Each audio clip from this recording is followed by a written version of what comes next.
लालची सास और चंट बहू। मीरा की सास कमला एक दिन अपनी सहेली सुमन से कहती है कि उसने अपने बेटे रमन की शादी करके लाखों का नुकसान कर लिया। कमला जी ऐसा क्यों कहती हो? भला मीरा में क्या बुराई है? अरे सुमन बहन, क्या बताऊं, इस मीरा ने तो मेरी नाक में दम कर रखा है। ना ही घर का कोई काम करती है और ना ही बाहर कमाने जाती है।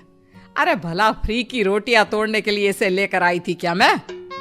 अरे जी आजकल तो ऐसा ही हाल है सबका। दहेज में एक गाड़ी क्या ले आती है कि बस सर पर बैठ के तांडव करने लगती है। मेरी बहू मीरा तो दहेज में एक फूटी कोड़ी भी नहीं लाई, फिर भी रोज महारानी मुझे उंगली पर नचाती है। जी फिर तो बहुत गलत बात है। तुम्हारी भी गलती है, बिना दहेज के ब्याह किया ही क्यों? अरे मैं तो अच्छा और बहुत दहेज लेती, आखिर मेरा बेटा इंजीनियर है। पर तेरे जीजा जी दहेज के खिलाफ है ना। बेकार कॉलेज के प्रोफेसर, अरे दुनियादारी की समझ ही नहीं है, बस अपने किताबों की दुनिया में ही रहते हैं। अरे जी अभी भी कुछ नहीं बिगड़ा, थोड़ा काम में लगाओ, खुद दहेज चल के आएगा। कमला को सुमन की बात समझ में आ जाती है और उसे सुमन का सुझाव अच्छा भी लगता है। कमला अगली सुबह से मीरा पर हुक्म चलाने लगती है। सुन बहू, फटाफट से सफाई कर ले, फिर रोटियां भी बनानी है। सासू माँ, सब मैं ही करूंगी क्या? आप क्या पूरा दिन मुझे काम बताने का ही कष्ट करती रहोगी? तो तू क्या चाहती है, मैं तेरी नौकरानी बन जाऊं? हैं? चुपचाप काम कर, नहीं तो अपने मायके का रास्ता नाप और निकल मेरे घर से। मीरा अपनी सास की धमकी सुन के थोड़ा डर जाती है। वो पूरी ईमानदारी के साथ घर का काम और अपनी सास कमला की सेवा करने लगती है। ये सब देखकर कमला बहुत खुश होती है, पर थोड़ी निराश भी होती है, क्योंकि जैसा वो चाहती थी वैसा कुछ अभी तक तो हुआ नहीं था। कमला अपनी बहू मीरा को और काम बताने लगती है। सासू माँ, आज मेरी तबीयत थोड़ी खराब है, आज तो मैं काम नहीं कर पाऊंगी। अच्छा, तो ऐसा करती हूँ, एक गाड़ी मंगा देती हूँ जो तुझे तेरे मायके छोड़ा है। अब तेरे दहेज में कोई नौकरानी तो आई नहीं जो तुझे आराम करने दूं। पर सासू माँ, मैं तो मैं मत कर और हाथ चला जल्दी जल्दी। आज तो कपड़े भी दुनिया भर के हैं, कौन धोएगा तेरे अलावा? मीरा बीमार हालत में भी काम करने लग जाती है। मन ही मन सोचती है कि क्यों न कुछ ऐसा किया जाए जिससे इस बुढ़िया की चिक बंद हो जाए। मीरा समझ तो चुकी थी कि उसकी सास अचानक ऐसा व्यवहार क्यों कर रही है, इसलिए अब वो प्लानिंग में लग जाती है। अगली सुबह मीरा तैयार होकर अपनी सास के पास जाती है। सासू माँ, मैं अपने मायके जा रही हूँ, 2-4 दिन में वापस आ जाऊंगी। वाह जी वाह, और काम कौन करेगा घर का? सासू माँ, 2 दिन की तो बात है बस। जा चली जा, पर फिर वापस आने के बारे में सोचना भी मत। मीरा जानती थी कि घर में वापस घुसने के लिए उसे क्या करना है। वो अपने मायके पहुंचती है और रोने लगती है। उसके माता पिता उसे रोने का कारण पूछते हैं, पर वो कुछ नहीं बोलती। तभी मीरा की माँ उसके हाथों की तरफ देखती है। मीरा, ये तेरे हाथों के नाखून कहाँ गए? तुझे तो नाखून बड़े करने का बड़ा शौक है ना? माँ, उस घर के बर्तन और कपड़े धो धो कर मेरे नाखून ही नहीं बल्कि हाथ भी घिस गया है। अब तुमने मेरे साथ ना कोई नौकरानी भेजी, ना कोई सुख की सुविधा।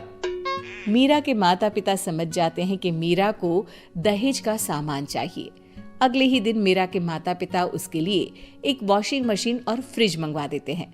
मीरा ये देखकर बहुत खुश होती है और खुशी खुशी अपने ससुराल जाने की तैयारी करने लगती है।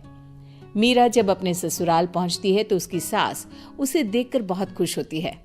अरे मेरी प्यारी बहू, आ गई तू? और ये फ्रिज, वॉशिंग मशीन, अरे भाई इन सब की क्या जरूरत है? सासू माँ, जरूरत आपको नहीं मुझे है, क्योंकि घर का काम तो मुझे ही करना पड़ता है ना। मीरा की बात सुन के कमला गुस्से से बोलती है। बहू रानी, तू मेरी बात सुन ले, मैं तेरे इस दहेज के सामान के सामने झुकने वाली नहीं हूँ। घर का काम तो तुझे ही करना पड़ेगा। अब कमला और दहेज लेने के चक्कर में मीरा का काम बढ़ाने लगती है। वो जानबूझकर गंदगी फैलाती और बना हुआ काम बिगाड़ने लगती। मीरा बहुत परेशान हो जाती है। वो अपनी सहूलियत के हिसाब से हर चीज अपने मायके से मंगवा लेती है। धीरे धीरे कमला की चाल कामयाब हो जाती है, पर वो मीरा की चाल नहीं समझ पाती। धीरे धीरे मीरा भी अपने मकसद की तरफ बढ़ने लगती है। वो अपने ससुर और अपने पति को अपनी तरफ कर लेती है। एक दिन मीरा अपने ससुर से कहती है, पिताजी क्यों ना आप ये घर मेरे नाम कर दें, क्योंकि सासू माँ तो बीमार रहती हैं और रमन का तो आपको पता ही है कितने बिजी रहते हैं। ऐसे में घर को संभालेगा कौन? हाँ बहू, मुझे लगता है कि तुम बिल्कुल सही कह रही हो। इस घर को संभालने वाला कोई तो होना चाहिए। ये कहकर मीरा के ससुर जी अपनी पूरी प्रॉपर्टी मीरा के नाम कर देते हैं। मीरा बहुत खुश होती है क्योंकि वो अब अपने मकसद में कामयाब हो गई थी। इस बात की खबर कमला को भी लगती है। कमला को जैसे ही पूरी बात पता चलती है, उसके पैरों तले जमीन खिसक जाती है। वो गुस्से में मीरा के पास जाती है। अरे करमजली, तू तो बहुत चंट निकली। मैं तुझसे घर का सामान ही मंगवाती रह गई और तूने पूरा का पूरा घर अपना बना लिया। सासू माँ, अब आप घर का काम करने की भी आदत डाल ही लो, क्योंकि अब मैं तो कुछ करूंगी नहीं। और हाँ, अगर आपने काम करने में आनाकानी की तो इस उम्र में मायके नहीं बल्कि बुजुर्गों के आश्रम भेज दूंगी। मीरा की बात सुनकर कमला बहुत दुखी होती है। वो अपनी सहेली सुमन के पास जाती है और उसे सारी बात बताती है। अरे सुमन, मैंने तो लालच में आके अपने ही पैर पर कुल्हाड़ी मार दी। काश मैं तेरी बात मानती ही नहीं तो आज ये मेरी दशा नहीं होती। वाह जीजी, उल्टा चोर कोतवाल को डांटे। मैंने तो सिर्फ काम करवाने की सलाह दी थी, पर तुम तो बेचारी मीरा को परेशान करने लग गई। अब भरो अपने किए के फल। और वैसे भी ना, एक दिन तो ऊंट पहाड़ के नीचे आ ही जाता है। सुमन की बातें सुनकर कमला अपने घर वापस चली जाती है और अपनी बहू मीरा को पूरी बात बताती है कि कैसे सुमन ने उसे उल्टी सलाह देके अपना पल्ला साफ कर लिया। कमला अपनी बहू से माफ़ी मांगती है।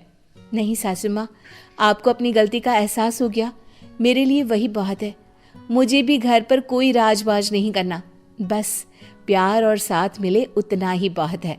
अब सास बहू मिलजुल के एक साथ प्यार से रहने लगती है और दोनों घर के काम भी मिल बांट के करने लगती है।